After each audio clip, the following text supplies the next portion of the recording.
The Aurora crashed into Kethel 7 with fire trailing behind it like a comet. The impact shook the ground so hard that rocks fell from the mountains for hours after. Commander Victor Hayes was thrown against the wall of the control room. His left arm broke just below the elbow. Blood ran down his face from a cut above his eye. He did not care about the pain. He only cared about one thing now. His people were alive, but for how long?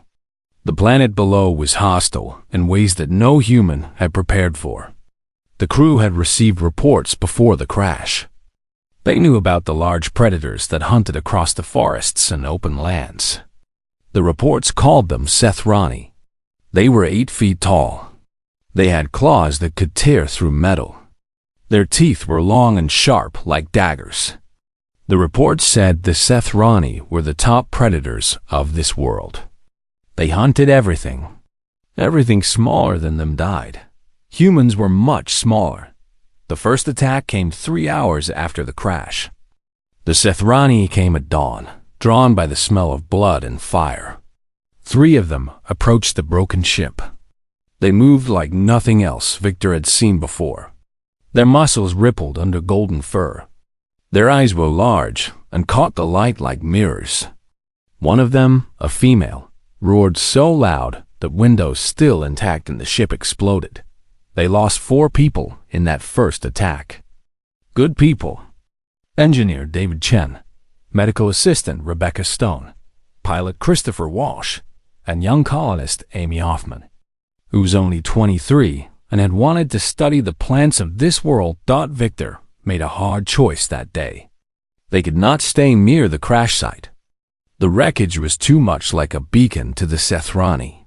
It told them that prey was here.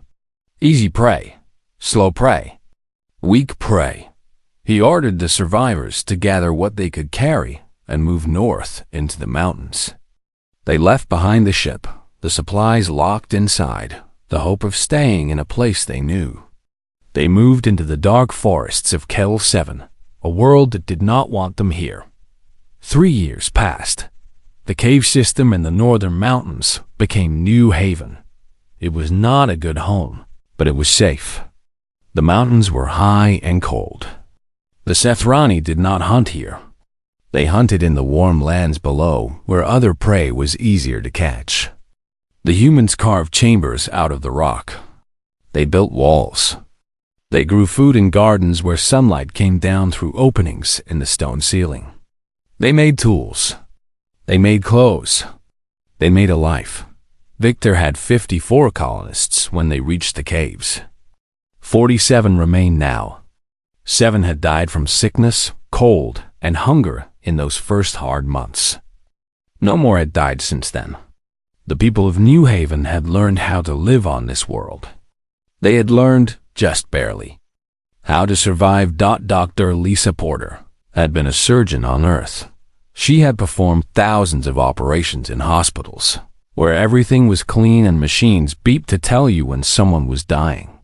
Here in New Haven, she had one small room with medical tools she had salvaged from the ship, and others she had made from stone and bone. She had no machines. She had no backup. When someone came to her broken or sick, she fixed them with her hands and her knowledge and nothing else. She was tired. That was the first truth. She was tired in her bones and in her mind. But there was work to do, and so she did it. The morning started like any other morning. Lisa was mixing herbs that might help with infection when old Marcus, who managed the garden, came to the medical chamber. He was breathing hard. His face was gray. "There is something at the fence," he said. "It is big. It is hurt bad." Lisa did not ask what it was. She picked up her tools and followed Marcus out into the cold mountain air. What she saw was impossible. A Sethrani cub lay against the outer fence of New Haven. It was not a small thing. It was the size of a large dog, maybe 80 or 90 pounds. Its golden fur was dark with blood. One of its hind legs was bent in a way that legs should not bend. There were long cuts across its flank, deep wounds that showed the muscle underneath. Other colonists had come out. They stood behind Lisa. Some held weapons. Some held rocks. They all knew the same thing. A Sethrani cub meant a Sethrani mother. A Sethrani mother meant death. "We should kill it," said Marcus. "Kill it and hide the body. If the mother comes looking, at least she will not know where it died." Lisa understood the logic. She did, but she was a doctor. Her whole life, she had sworn to help people who were hurt. She had sworn to ease suffering when she could. She looked at the young Sethrani, and she did not see a threat. She saw pain. She saw a creature that was going to die without help. "No," she said. "No?" Marcus stared at her like she had lost her mind. "Lisa, that is not a sick person. That is a predator. That is the thing that killed David and Rebecca and the others." "It is a young creature," Lisa said. "It did not kill anyone. It is hurt. It needs help." Victor Hayes came out of the main chamber. He was older now than he had been 3 years ago. Command had lines in his face. Leadership had made his hair gray. He looked at Lisa and then at the cub and then back at Lisa. "If we take it in, we put everyone at risk," he said. "If we do not take it in, we are killers," Lisa said. "We are not killers. We are survivors." Victor was quiet for a long time. The wind came down from the high peaks and made everyone shiver. The Sethrani cub made a sound, something between a whimper and a growl. It was dying. In an hour or two, maybe less, it would be dead. "Get it inside," Victor said finally, but quietly. "And Marcus, double the lookouts on all sides. If the mother comes, we need to know immediately." They dragged the young Sethrani into the medical chamber. Its body was heavy and warm. Even wounded and barely awake, Lisa could feel the power in it. She could feel what it would be like when it was healthy and strong. She cut away the matted fur around the wounds. She cleaned them with water that had been boiled over fire. She mixed medicines from plants she had learned to use on Earth, plants she had managed to grow in the gardens of New Haven. She wrapped the wounds in cloth that had been sterilized. She set the broken leg as carefully as she had ever set anything, using splints made from wood. The cub made sounds of pain but did not try to hurt her. It was too weak. It was too close to death. Lisa worked through the night. By morning, the cub was stable. It was still sick. The infection could still kill it. But it had a chance now. It had something Lisa had given it. A chance. To live. Victor stood in the doorway of the medical chamber and watched Lisa sleep beside the Sethrani cub. She had her hand on its chest, feeling it breathe. He thought about risk. He thought about survival. He thought about what separated humans from predators. Then he went to give the order to double the lookouts again. Because the mother was coming. He was certain of it. And when she came, everything would change. Kira had given birth to 12 cubs in her lifetime. 12. She had kept them safe and taught them to hunt and fight. Only 7 of them still lived. The strong ones. The fast ones. The ones who had survived the harsh way of the Sethrani. Her latest cub, the one she called Kesh, was strong. He had killed his first large prey at 6 months old. He had won fights with other young Sethrani. He was going to be a great hunter, maybe even a matriarch one day. He was perfect. 3 days ago, Kesh had gone to hunt alone in the Western Territories. Kira had let him go because he was old enough now. He was ready. She had taught him everything. He would come back with prey, or he would not come back at all. This was the way. But he should have come back by now. Kira had searched the Western Territories for 2 days. She found Kesh's blood on the rocks. She found claw marks from another Sethrani, much larger than Kesh. She found the path of his flight, the way a wounded animal runs when it is trying to get away. She followed the blood south toward the mountains. The territory there was not claimed by any Sethrani. It was empty. It was dead. Nothing lived there. Except Kira had heard reports from other Sethrani about the ship that had fallen from the sky 3 years ago, about the strange creatures that came out of it, about the soft prey that should have died in days, but somehow did not die. Most Sethrani thought they were already dead. Most Sethrani thought it was not worth hunting anything so weak. But Kira saw the settlement from the ridge. She saw the caves carved into the rock. She saw the walls of stone. She saw the gardens where food was growing. She saw structure. She saw intelligence. She saw something she had not expected to see in prey. She saw purpose. Kira circled the settlement for hours. She could not smell Kesh. She could not hear him. But she could smell fresh blood. She could smell medicine, the herbs that even Sethrani sometimes used on their wounds. She could see, even from a distance, that something was being cared for inside that cave. She had to know. Kira moved closer to the fence. It was not a good fence. She could break through it with barely any effort. But she did not break through. She waited. She watched. Her patience was the patience of a hunter who knew that speed sometimes meant death. Night came. The humans of the settlement did not know she was watching from the shadows of the rocks above them. They moved through their caves in the light of fire. She watched them. They had no claws. They had no fangs. They had no fur to keep them warm. She watched, and she began to see something she did not expect. They loved each other. She saw it in the way an older human put a hand on the shoulder of a younger one. She saw it in the way they shared food, taking smaller portions for themselves so others could have more. She saw it in the way they spoke to each other in soft sounds, not threats and challenges like the Sethrani. She saw a young human go into a dark chamber and come out with cloth and water. She saw other humans gather around something. She saw them working together with purpose. On the 6th day, a human female came out of the cave carrying something wrapped in cloth. Even from far away, Kira recognized the shape, the size, the way it moved. It was Kesh. Kira's blood became cold. Her instinct was to roar, to attack, to kill everything in that settlement and take back her cub. But she was old enough and wise enough to know that her instinct could be wrong. The human female carried Kesh into a place where sunlight came down. She set him on the ground carefully, as if she was handling something precious. She arranged the cloth around him in a way that would keep him warm, but not too warm. Then she did something that stopped Kira's heart. She touched Kesh's head. She touched him the way a mother touches her young. Her hand was gentle. Her movements were careful. She was not hurting him. She was caring for him. The human left. Kesh lay in the sunlight, and he did not try to run. He did not try to hunt.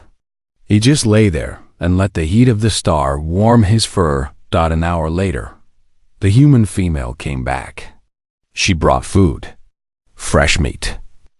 The kind of meat that an injured young Sethrani would be able to eat. She set it down in front of Kesh and stepped away so he could eat without fear. Kesh ate. And then he made a sound that Kira knew well. A sound of contentment. A sound of trust. Kira watched from the rocks, and her whole understanding of the universe changed. For 3 more days, Kira watched. She watched the human female come to Kesh again and again. She watched her clean his wounds. She watched her bring him food. She watched her sit near him and make soft sounds. The way humans talk to each other. She watched Kesh get stronger every day. On the 10th day, the wounds were no longer leaking blood. The infection that should have killed him was gone. Kesh could move his broken leg without crying out in pain. He could stand. He could walk. He was healing. The human female brought Kesh a live animal to catch. A small creature that was easy to kill. Kesh killed it with a quick bite, the way she had taught him, and he ate it. He was a hunter again. Kira understood now what had happened. Her cub had been taken by the strange prey creatures. They had not killed him. They had not eaten him. They had healed him. They had healed him. They had cared for him as if he was their own young. Kira had hunted for 50 years. She had killed hundreds of creatures. She had never seen anything like this. She had to make a choice. She could attack the settlement and try to take Kesh back. She could try to kill the humans who had touched her cub. This was what a Sethrani would normally do. This was what her instinct demanded. But Kira was not just a Sethrani. She was a mother, and she understood something that most of her kind did not understand. This human female was also a mother. On the 11th night, Kira walked down from the ridge. She walked past the fence. She walked through the darkness and into the light of the human settlement. Every human inside would see her. Every human would know that a Sethrani had come. Some of them might die. She was strong enough to kill several humans before they could hurt her. But she did not come to kill. She came to show something to the human female. She came to show that she understood. The human female came out of the cave. Her name was Lisa, though Kira did not know names. She was not afraid. She stood in the darkness between the two mothers. Lisa looked at Kira. Kira looked at Lisa Dodd, and in that moment, something changed in the world of Cathel 7. Two creatures from different species, separated by biology and history and evolution, saw each other truly. Lisa walked forward slowly. Kesh came out of the cave and stood beside her.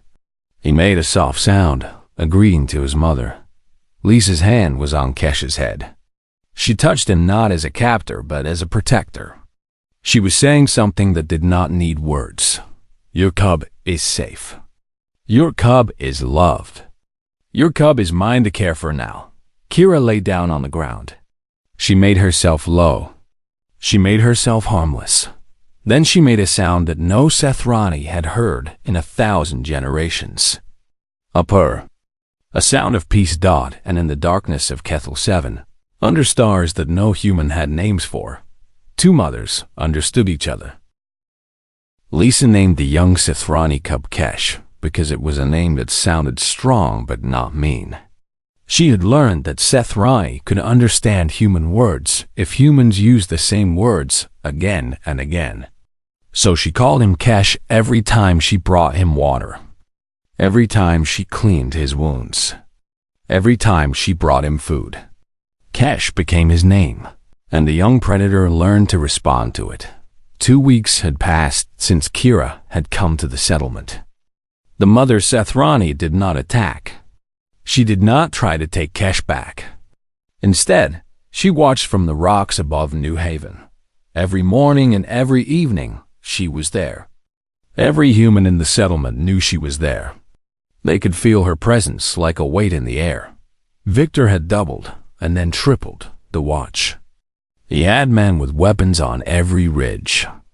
But he also made a decision that surprised most of the colony. He told the guards not to attack unless the mother Sethrani made the first move. We are in her territory, he said at the evening meeting. She could have killed us all by now. She could have burned this place to the ground with nothing but her strength and speed. But she has not. That means something. Some of the colonists argued with him. They said he was being soft. They said that predators only understood death. They said that one moment of mercy would be repaid with blood. But Victor was their commander, and they followed his orders. Lisa did not need the arguments to know she was doing the right thing. Every morning when she woke up, Kesh was sleeping beside her bed. Every morning, she checked his wounds, and they were getting better. The infection was gone now. The fur was growing back over the cuts. The bone in his leg was healing straight and strong. Kesh was going to live, but living meant something new now. Kesh was not just Lisa's patient anymore. He was becoming her friend. Or maybe something closer than a friend. Maybe what the Sethrani felt for each other, the bond between a mother and child, between a protector and the protected. Cash followed Lisa everywhere in the settlement. When she went to work in the medical chamber, Cash came with her. When she went to the gardens to look for plants she could use as medicine, Cash walked beside her. When she sat down to rest, Cash lay down at her feet, his large head resting on her leg, his breathing warm and steady. The other colonists had become used to the young predator. Children would come and sit with him. He would let them touch his fur. He would make soft sounds that meant he was happy. The first child who touched him without fear was a girl named Sophie. She was 7 years old. Her mother had wanted to stop her, but Victor put his hand on the mother's shoulder. "Let her," he said. "Let her see what we are capable of." Sophie sat next to Cash, and the young Sethrani allowed her to run her hands through his fur. He purred, a sound like distant thunder, and Sophie laughed. It was the first real laugh that sound had made in weeks. Every adult in New Haven felt something change inside them when they heard that laugh. Cash was learning. He was learning that humans were not prey. He was learning that they could care for him in the way his own mother cared for him. He was learning trust. On the night of the 23rd day, Lisa knew it was time. Cash was healed. His leg was strong. His wounds were closed. He was ready to leave the settlement. He was ready to go back to his mother. She told Victor this at the evening meeting. "He is healthy enough now," she said. "We should release him. Are you ready for that?" Victor asked. Lisa was quiet for a moment. She had grown attached to the young Sethrani. Every day she had expected it to be the last day. Every night she had sat with him, knowing that one day soon she would have to let him go. But this was the right thing to do. Cash did not belong in the caves of New Haven. He belonged with his mother. He belonged with his own kind. "Yes," she said. "I am ready." That night, Lisa took Cash to the edge of the settlement. The sun was going down. The sky was turning orange and red. The air was cool. Kira was waiting on the ridge above, the same place she had watched from for the last 3 weeks. Lisa walked slowly. Cash walked beside her. At the edge of the fence, Lisa stopped. She knelt down and put her arms around the young Sethrani. She felt his fur. She felt his heartbeat. She felt the warmth of him. "You are going to be strong," she said. "Stronger than you already are. You are going to be a great hunter. You are going to protect your mother and your brothers and sisters. You are going to live a long life on this world." Cash made a sound. A purr. He understood that Lisa was saying goodbye. Lisa pulled back and looked at Cash's face. His large eyes reflected the light of the dying sun. She touched his forehead, the way she had done 100 times in the medical chamber. She touched him with all the love that one being could give to another. Then she stood up and stepped back. Cash did not move at first. He looked at Lisa. Then he looked up the ridge where his mother was waiting. His body tensed. His muscles moved.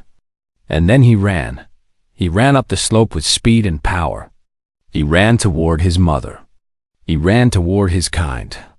He ran toward his life. Kira came down from the ridge to meet him. She could have charged. She could have run hard and fast.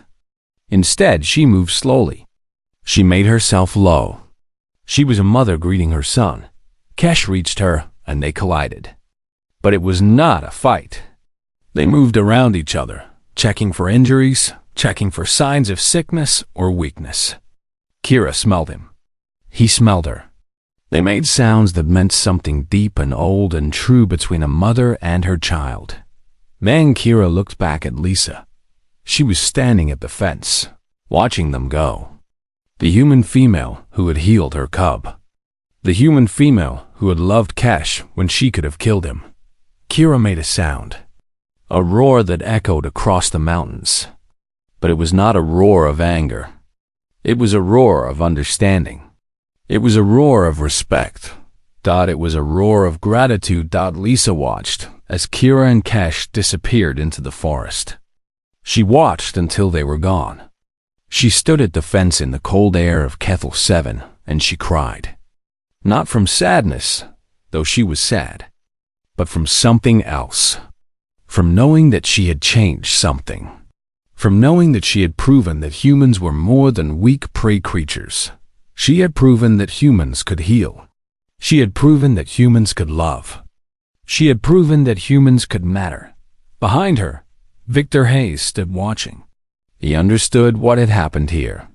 He understood that this moment, this small moment where a human and a Sethrani had found a way to trust each other, this moment might change the future of their species on Kethel 7. But the question was how.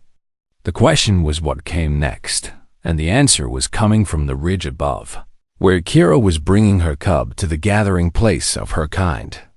The answer was coming from a council that had not met in generations. The answer was coming from the Sethrani who would finally ask, what are these humans really? The council fire burned in the great cave of the Sethrani. This place was old. Older than any Sethrani alive. The marks on the walls showed hunts from 1,000 years ago. The floor was smooth from 10,000 years of walking. And here, in this ancient place, the matriarchs gathered, 7 of them. The oldest and strongest and most intelligent of the Sethrani. They had lived through wars. They had seen other species try to challenge their rule. They had eaten prey that could think and reason. They believed that intelligence did not matter. Strength was all that mattered. Blood was all that mattered. The kill was all that mattered. Kira walked into the council fire with Kesh beside her. Every matriarch turned their head. Every eye focused on the young cub. Every ear noticed that he was different. His fur was too light in some places. His wounds had been cared for in ways that only other Sethrani could care for them. The oldest matriarch was named Sahar. She had lived 70 seasons. She had killed hundreds of creatures. She had given birth to 32 cubs, and she had watched most of them die fighting for territory or fighting each other or dying to age. She looked at Kesh like she was looking at a ghost. This cub should be dead, Sahar said. Her voice was like rocks grinding together. I smell the wounds from here. I smell the sickness that should have killed him. Where has he been? Kira did not lower her head. She was a matriarch in her own right. She was not subject to Sahar's dominance. But she was also showing respect by bringing this question before the council. The cub was taken by the humans, Kira said. The prey creatures from the fallen skyship. Every matriarch made a sound of anger. The humans were prey. Prey did not take cubs. Prey did not do anything but die when Sethrani hunted them. The very idea was an insult to the natural order of things. The humans healed him, Kira continued. They cleaned his wounds with knowledge that we use. They set his bones with skill that we have learned through generations. They fed him and kept him safe. Why would prey creatures do this? Asked a younger matriarch named Vess. She had only 40 seasons. What reason would they have? Kira was quiet for a moment. She looked at Kesh. The young cub was sitting still, his ears forward, his attention on the matriarchs.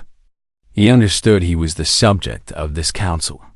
He understood that his life might depend on what happened in this moment. I watched them, Kira said. I watched them for many days before I came to collect my cub. I saw something I've never seen before. They take care of each other. They protect each other. They protect their young the way we protect ours. A human female named Lisa, she held my cub as if he was her own young. She cleaned his wounds as a mother cleans the wounds of her children. She brought him food and water and safety. They are weak, Sahar said. They are soft. They have no claws. They have no fangs. They have no fur. How are they even alive on this world? They think, Kira said. They use their minds instead of only their strength. They make tools. They build structures. They grow food instead of only hunting. And they have something that we have forgotten about. They have the will to help creatures they do not have to help. They have compassion. The word hung in the air of the cave like something foreign and wrong. Compassion. It was not a Sethrani word. It was not a concept that had meaning in their world of strength and dominance. In the world of the Sethrani, weakness was death. Kindness was death. Anything that was not strength was death. But Kesh stood up and walked to his mother. He pressed his head against her leg. And the matriarch saw something they had never seen before.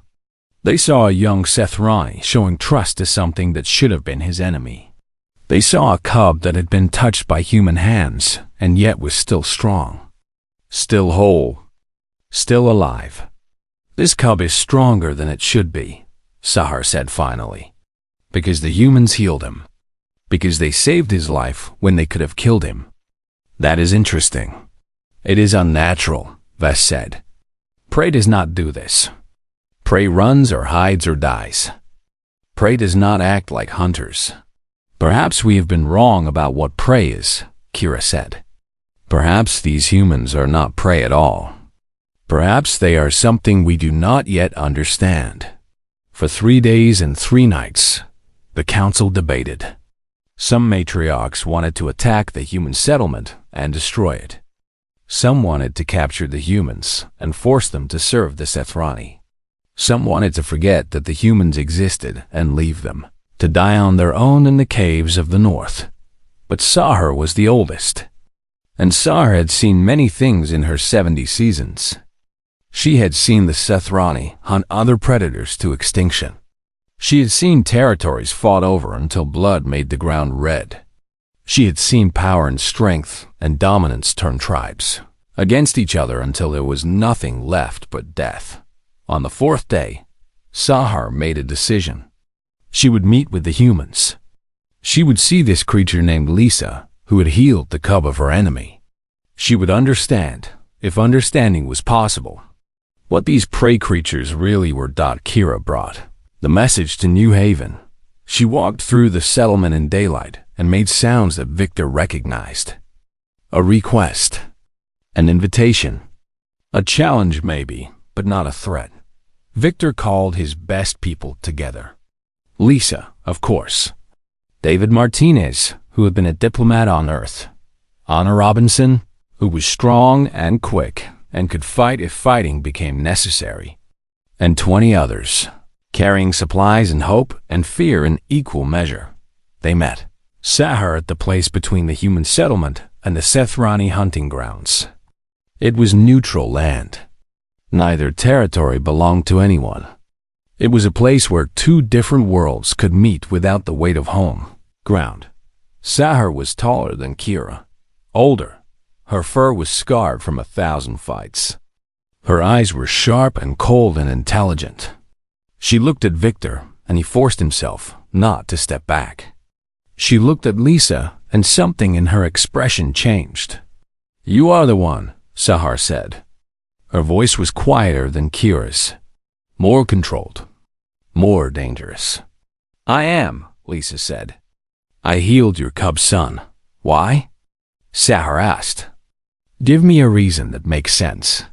Lisa stepped forward. Victor wanted to stop her, but he did not. He let her walk toward the great matriarch.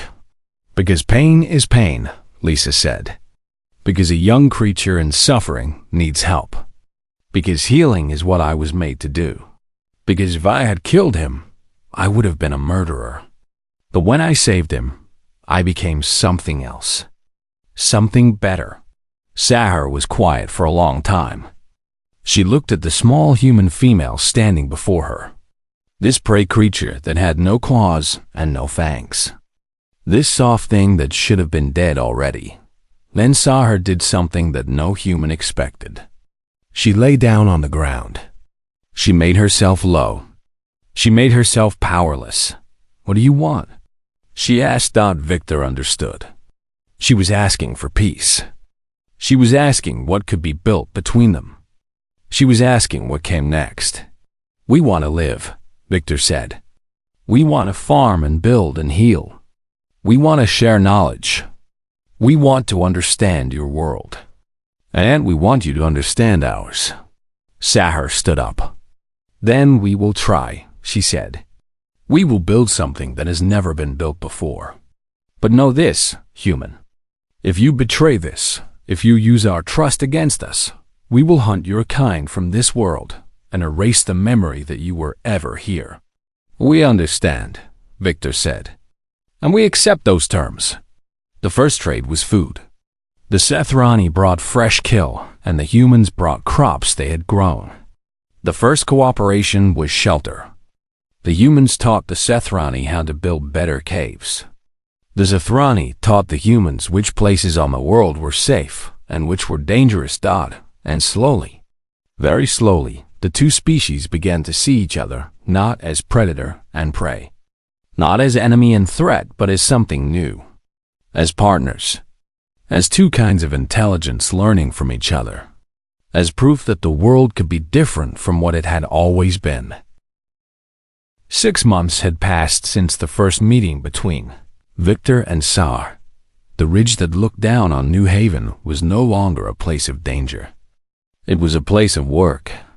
Sethrani and humans moved together, building new structures that neither species could have built alone. The humans had knowledge of architecture.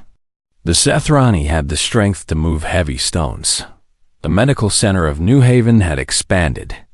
Lisa now had 3 human assistants and 2 young Sethrani who came to learn from her every day. She taught them about anatomy. She taught them about the plants of Kethel 7 and how they could heal wounds and cure sickness. She taught them that knowledge was power, and that power used to heal was better than power used to kill. The gardens grew larger. The Sethrani had shown the humans how to use certain minerals in the soil to make crops grow faster and stronger. The humans had taught the Sethrani about preservation, about storing food for the cold seasons when hunting was harder. Kesh was fully grown now. He was strong and fast and intelligent. He was learning both from his mother Kira and from Lisa. He was becoming something that no Sethrani before him had ever been. He was becoming a bridge between 2 worlds. The transmission started on the 1-year anniversary of the first meeting. Victor had found the communication device in the wreckage of the Aurora. It had taken him months to repair it. The batteries were powered by the sun through panels that humans had learned to construct in the caves. The signal was weak, but it was strong enough. The message was simple. The Aurora has crashed. The crew has survived. We have made contact with the dominant predator species of this world. Cooperation has been established. We are building a new civilization on Kethel 7.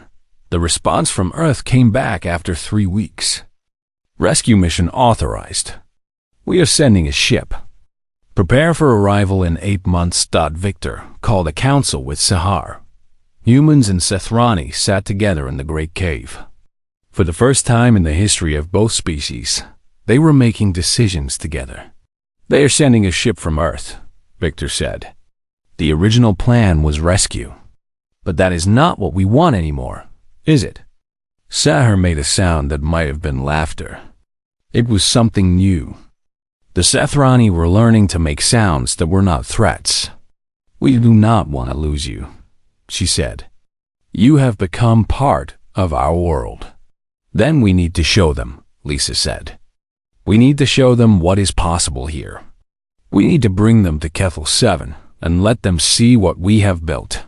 For the next 8 months, Sethrani and humans worked together to prepare. They built a new settlement on the ground level, closer to the Sethrani hunting territories. They created a place that was part human design and part Sethrani structure. It was something completely new. It was proof that cooperation was possible. They trained a group of young humans and young Sethrani to work together without fear or aggression.